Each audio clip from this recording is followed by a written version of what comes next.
네, 최근에 아시는 것처럼 일반적인 거주용 부동산, 그러니까 아파트나 아니면은 뭐 빌라, 연립주택 이러한 것들이 여러 가지 규제책들 때문에 최근에 조금 많이 힘들어하고 있는 상황입니다. 하지만 뭐 그 와중에 투자할 것들은 분명히 존재를 하지만 이런 상황이다 보니 다주택자들 같은 경우에 최근에 이 오피스텔 쪽으로 눈들을 많이 돌리고 있는 상황입니다.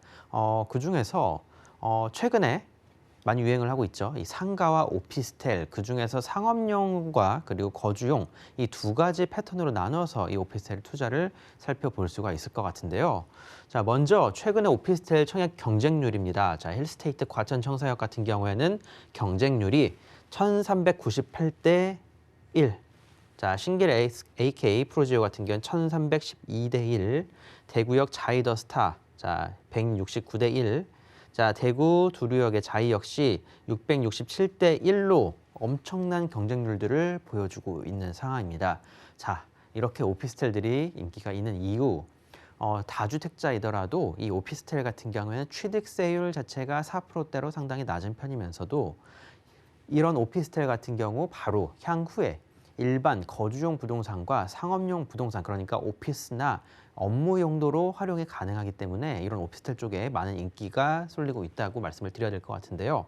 자, 그렇습니다. 수도권 오피스텔 거래량만 본다 하더라도 아파트와 비교를 했을 때, 자, 아파트 같은 경우에 2020년도에 약 28만 9천 건, 하지만 2021년도에는 20만 3천 건으로 조금 줄은 모습을 보여주고 있는 반면에, 자, 오피스텔 같은 경우에 2020년도에는 2만 3,278건, 하지만 2021년도에는 약 3만 4,923건으로 오히려 더 거래량이 올라간 모습을 보여주고 있습니다. 실제로 거래량 증감률만 본다 하더라도요, 오히려 아파트들 같은 경우에 서울, 경기, 인천 모두 하락세인 반면에 오피스텔은 상당히 높은 폭으로 올라가고 있는 모습을 보여주고 있는 상황입니다. 자, 그만큼 이제 아파트보다도 이런 오피스텔 쪽으로 투자 수요가 몰리고 있다. 특히나 다주택자들 역시 이러한 쪽으로의 투자를 할 수밖에 없는 환경이 조성이 되었다라고 말씀을 드려야 될 것 같습니다. 자, 실제로 거래량 역시 연간 역대 최대치를 돌파할 것으로 예상이 되고 있는데요. 서울만 하더라도 종전 역대 최고치를 넘어설 것으로 현재 보여지고 있고요. 서울, 경기, 인천, 강원, 울산, 세종, 전북, 자, 오피스텔 매매량 역대 연간 최대치를 이미 넘어섰습니다. 자, 그만큼 아파트에서 오피스텔 쪽으로 이 투자 수요가 이제는 돌아섰다라고 말씀을 드려볼 수 있을 것 같습니다. 자, 오피스텔 전세가율 같은 경우에도 역대 최고치를 돌파를 했는데요.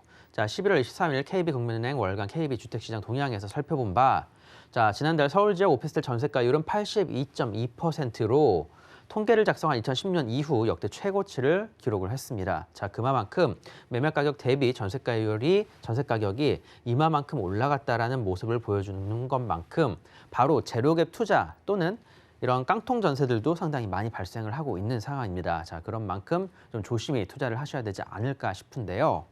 자, 매매와 임대 모두 역대급의 인기를 누리고 있다라고 말씀을 드려야 될 것 같습니다. 자, 여기서 제로갭 투자 그리고 깡통 전세 같은 경우 조심할 필요 있다라고 말씀을 드렸는데요.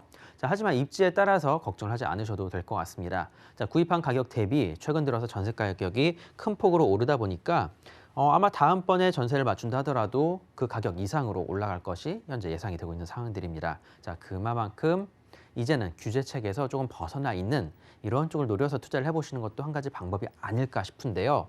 자, 주택의 대체제로서의 오피스텔이 상당히 큰 폭의 인기가 있는 겁니다. 자, 정부 거주용 부동산 규제로 인해서 오피스텔 및 상가 쪽에 투자 열풍이 불고 있다라고 정리를 해볼 수 있을 것 같고요.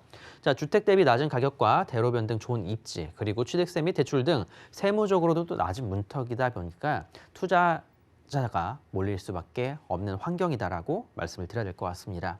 자, 그러면은 이 오피스텔 투자 두 가지로 나눠서 볼 수 있겠는데요. 주거용 오피스텔 그리고 상업용 오피스텔 두 가지입니다. 자, 주거용 오피스텔 같은 경우에 아파트의 대체적인 성격으로 일명 아파텔이라고 부르죠. 방 2개 내지는 3개짜리 좀 큰 평수로 구성이 되어 있는 그런 오피스텔을 말하는 거고요. 상업용 오피스텔 같은 경우에는 일반 오피스 또는 업무 용도의 상업용 시설로 활용을 하거나 아니면 원룸형 주택 등 주택 용도로도 쉽게 스위치 전환이 가능한 겁니다. 자, 이러한 쪽을 노려서 투자를 해보시는 것도 상당히 좋은 방법인데, 자, 상업용 부동산 및 거주용 부동산 이렇게 두 가지 성격을 갖고 있는 겁니다. 자, 주거용 부동산, 주거용 오피스텔 같은 경우에는 입지도 중요하지만 브랜드, 자, 이 브랜드가 정말 중요하다라고 말씀드릴 수 있겠고요. 자, 그것과 함께 인기 평형인지의 여부를 확인하실 필요가 있습니다. 자, 국민 평형대 뭐 85제곱미터나 그 정도 평형대가 된다라고 하면은 상당히 인기는 더 높아질 수밖에 없다 말씀을 드리겠고요. 또한 대단지로 구성될 경우에 인기는 더욱더 높아집니다. 이거는 어디서 많이 본 것 같죠? 자, 아파트의 특성입니다. 자, 아파트의 특성을 그대로 물려받은 게 이런 거주용, 주거용 오피스텔이다 보니까 이런 쪽을 투자하실 분들은 아파트와 같은 면으로 놓고 투자에 나서시길 바라겠고요. 자, 업무용 전환이 불가능한 입지인 경우가 상당히 많이 있습니다. 자, 거주용, 그러니까 아파트가 들어서는 입지 안에 위치해 있는 그런 경우도 있고, 또 면적과 가격이 높아서 일반적인 오피스로의 운용은 좀 힘든 편입니다. 가격대가 또 워낙 높다 보니까 뭐 전세를 9억, 10억씩 주고 상업용 용도로 쓰는 사람은 뭐 거의 없을 것 같습니다. 자, 그런 만큼 오피스로의 전환은 힘들다 보니 세제적인 혜택을 노리기는 좀 일부는 힘들 수가 있습니다. 자, 그런 만큼 단순 아파트의 대체제로서의 성격을 따져보시고 투자에 나서시길 바라겠고요. 자, 상업용과 거주용 오피스텔 이 두 가지 성격을 모두 갖고 있는 게 자, 이 중소형 평수대의 오피스텔이 될 것 같습니다. 자, 이런 경우에는 입지가 최우선입니다. 자, 역에서 가까이에 있고 주변에 얼마나 많은 회사들이 모여 있는가. 자, 이게 가장 중요한 포인트라고 말씀을 드려볼 수 있겠고요.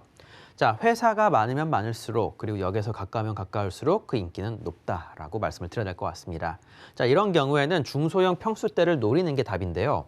자, 대형 평수대를 노리기에는 가격도 높고 자, 그거를 대체할 만한 충분한 오피스들이 주변에 형성이 되어 있을 겁니다. 자, 그런 만큼 중소형 평수대를 노려서 투자를 하신다라면 상업용, 그러니까 오피스 용도와 거주용 이렇게 두 가지의 스위치 전환이 쉽게 됩니다. 자, 그렇게 된다라면 정부의 부동산 정책이나 바로 세제적인 규제 회피를 통해서 다양한 혜택의 수혜를 노릴 수 있기 때문에 이런 쪽으로의 투자를 분명히 생각을 해보셔야 된다라고 말씀을 드려볼 수 있겠습니다. 간단히 정리를 해보면 자, 상업용 오피스텔은 바로 업무 지역에 형성이 되어 있어야 되고요. 역세권 그리고 업무 지역에 위치해 있어야 제대로 된 가격을 받을 수 있다. 향후에 매매도 쉽다라고 말씀을 드릴 텐데 일반적인 예로 들어본다라면 뭐 강남 또는 마곡 등 유명한 지역들 또는 신생 업무 지역을 노려서 투자를 나서 보시는 것도 좋은 방법이다 말씀드리겠고요. 거주용 오피스텔 같은 경우에는 주변 거주 환경이 최우선입니다. 자, 교육 그리고 주변에 아이들이 쉽게 자랄 수 있고 쉽게 생활할 수 있는 그런 환경들이 갖추어져야 이러한 곳에는 투자 세력이 더 많아질 수밖에 없다라고 말씀을 드려야 될 것 같습니다. 자, 이렇게 두 가지로 큰 폭으로 나눠지다 보니까 나한테 맞는 투자 지역을 찾아서 투자를 해보셔야 될 것 같은데요. 자, 대형 평형대 거주용 오피스텔은 아파트 주변 공급 물량을 확인을 하고 투자에 나서 보셔야 됩니다. 아파트와 같은 성격의 오피스텔이다 보니까 아파트 공급 물량에 따라서 그 가격의 상승세는 달라질 수밖에 없다 말씀드리겠고요. 자, 중소형 평수대의 상업 그리고 거주용 오피스텔은 입지와 주변 업무 지역의 규모를 확인을 하고 투자에 나서시라고 말씀을 드리고 싶습니다.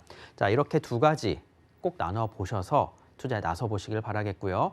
자, 본인한테 맞는 투자 지역은 따로 있습니다. 전문가들과 상담을 통해서 나한테 맞는 곳이 어디인지 나는 어떻게 투자를 해야 될지 상담을 받아보고 투자에 나서 보시라고 말씀드리겠습니다.